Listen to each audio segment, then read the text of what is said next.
is the left side of our brain, the analytical side. And we know now that by relying only on, or dominantly on that side of our brain, the analytical mind does not play well with others.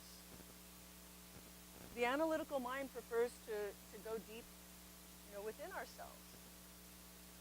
It's the other side of the brain, when we engage it, the right side of the brain, that is the part of our brains that naturally collaborate, that naturally innovate, that do play well with others, and come up with a creative solution.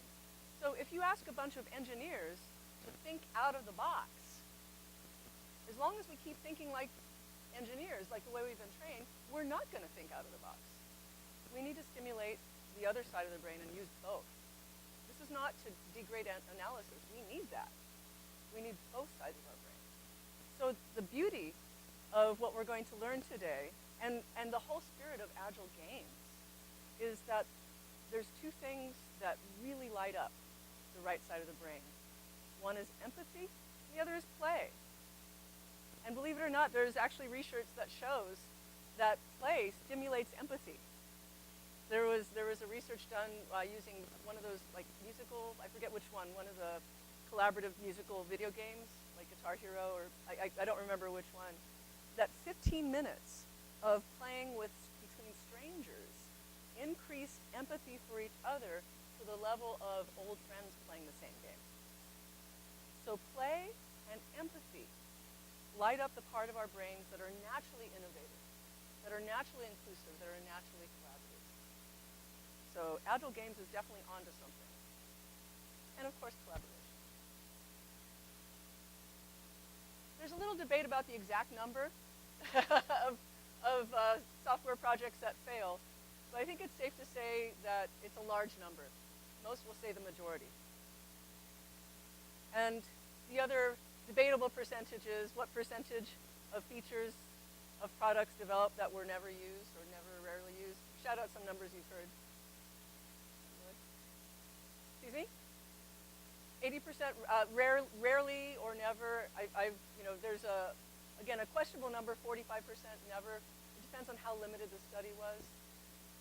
And yet, even if you take all the proposed percentages, it's a large number. So why am I citing these? When we dig down into the why was the majority of our work, or nearly half of our work, spent on things that didn't serve. That we could have saved time and money and maybe made an even simpler product that would have been easier for the user. A lot of it has to do with empathy for the end user. Do we have any user specialists here? Yeah. We love the UX folks. Yeah. So this is, and whether you're into design thinking or a lot of things that are based on understanding what's really needed, what's really wanted, this is where nonviolent communication can be super helpful, because it cuts through a lot of the fluff and gets to the heart of the matter, and that's what you'll be practicing today. So, let's see. There is an arrow, invisible somewhere in here. So, there's a lot of literature out there on what is empathy, why is it important. We just touched on that right now. What I love about nonviolent communication and what I bring to you and to my mission is to bring the how. I love nonviolent communication because in my own experience, 20 years, not as an engineer, the last 20 years as an organizational effectiveness consultant, is that this is the how. This is the how of empathy. Some people say, oh, you can't learn how to be empathetic. You can. All you need is to be willing. And nonviolent communication is one way to learn. And in my experience, it's the easiest way that I've experienced. So just a little bit about NVC, and then we're going to jump into how to play the game. So nonviolent communication is basically a bunch of principles and practices that promote empathy and connection. It was developed in the 1960s by a psychologist named Dr. Marshall Rosenberg, who I had the honor of studying with. And he passed away a few years ago. And this still exists all over the world. For the last few years, I've been going to China every year to do nonviolent communication training. And it's actually bigger outside the US, believe it or not, than it is in the US. It keeps growing all over. especially in agile environments where you have high collaboration, and especially diverse team environments. Because the beauty of diversity is we're going to have different points of view. We're going to have different communication styles. We're going to have different opinions. So how do you have the skills to listen to each other and also speak your mind in ways that the best ideas rise, not just the strongest personalities? So it's great for that.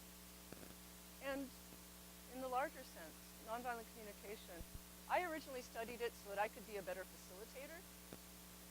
I became certified because I realized this is actually a way of life. I want to make this my way of life.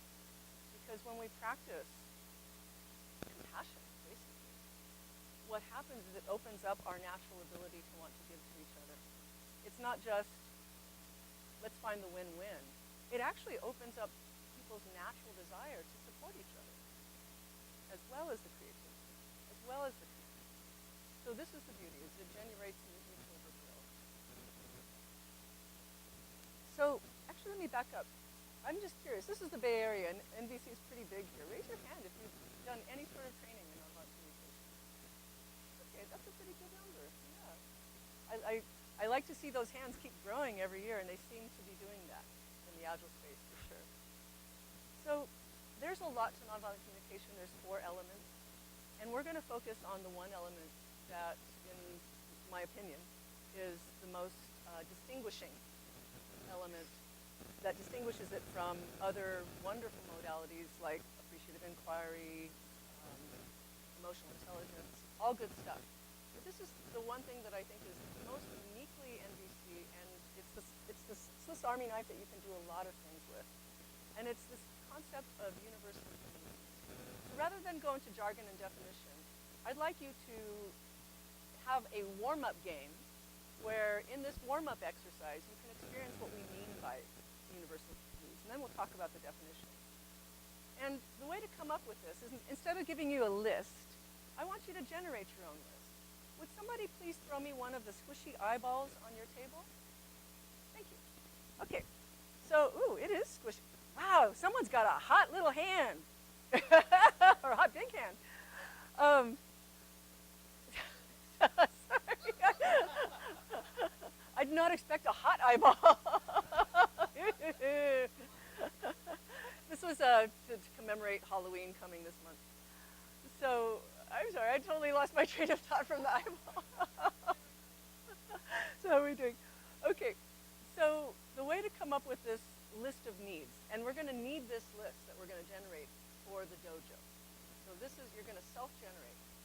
So the way you come up with this list is to ask this simple question. What basic qualities or values do you want in your relationships? In your work relationships, in your family relationships, in your friend relationships, any relationship. And the way that you would answer that and test it is this a universal need? And you can ask whether it's a universal need by these 2 supplemental questions. Let's say, for example, give me one quality. We'll work with one. What's a quality you would enjoy in a relationship? Trust. Okay. So let's say I say, trust. Okay. The 2 supplemental questions you can ask to test if it's universal is, would a farmer in Zimbabwe also value trust? What would you say? Yeah. Okay, and then the second question is, would 2 kids playing in the schoolyard also value trust? Would you? Okay, great, awesome. So why is this an important line of questioning? What if someone says, oh, I value professionalism? Someone could say that's a quality I value in my relationships, professionalism. Okay, is it universal? It might be a quality, but is it universal? Would a farmer in Zimbabwe appreciate professionalism? Yeah, maybe. Would 2 kids playing in a sandbox? Probably not. Okay, so now, does that mean we dismiss it? No. That means we just peel the onion. What's a probably more vulnerable human need? Because we often have, in professional environments, there are certain things that we can talk about that are easy to admit and some things that are harder to admit. So yeah, I need professionalism. But if we peel back the onion, something a little more tender that everyone, maybe respect, maybe care, maybe consideration, right? So this is sort of going into a little more advanced NVC, but think about needs as peeling back the onion. In professional environments, it's a lot easier to say I'm concerned versus I'm furious, right? It's a lot easier to say I'm annoyed versus I'm hurt. And in terms of these qualities, it's a lot easier to say I want respect. And that could be very valid and very legitimate. But we might also say, you know what, I actually just enjoy consideration or kindness. And that might be a little harder to admit. So try to appreciate what we're going to do in terms of layers of onions. There are many levels of needs that connect us. So the way this preliminary game works is you'll get to toss the ball around, and anyone, don't throw it at someone randomly, because what'll happen, you know, not everyone enjoys projectiles thrown at them.